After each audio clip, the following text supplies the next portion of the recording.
Yeah, a D.C. pilot program to help get the life-saving drug into the hands of those who need it most appears to be working. Our Megan Clarke is joining us live now from Southwest D.C. with that positive update. Megan?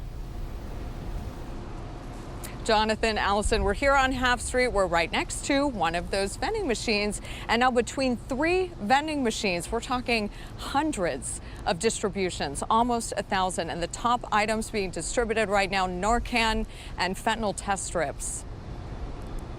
Inside vending machines across D.C., not candy or soft drinks, but life-saving supplies like Narcan. With the overdoses that we're seeing across the area and, frankly, across the country, that providing this kind of low barrier access is something that we need to continue to look at. Anyone can walk up, call the number, and get free COVID test kits, hygiene supplies, and sexual health products. Since the machines first went up in April as part of a grant, Family and Medical Counseling Services COO Angela Wood says, we're hoping to get to our 1,000th distribution this month.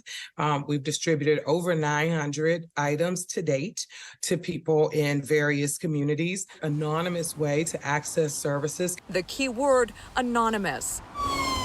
D.C. already heavily distributes Narcan, but Wood says the machines were meant to be another option. Many of the items inside come at no cost, and the grant paid for the machines. These areas picked due to a high need. The next step, because this is becoming so much more generalized, that we really need to look beyond just, the known communities and look across all communities. I mean, I think certainly there's a space for this in schools, in or around schools, where we're seeing youth overdosing. That's going to be the next area that we all have to continue to look at. And DC is looking at that.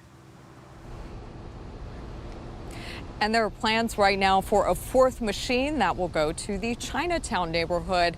And Wood tells us that that's going to happen likely next month. Now, another nonprofit also received funding to operate these machines, and they tell 7 News some of them are up. They're not operational yet, or they're in a test phase. They said, regardless, they should be operational soon. For now, reporting live in Southwest D.C., Megan Clarke, 7 News. And Megan, as you know, 7 News has been reporting on the opioid epidemic and its impact on students. Several area districts have started to allow Narcan in schools. You can read more about that as part of our Crisis in the Classroom coverage on our website.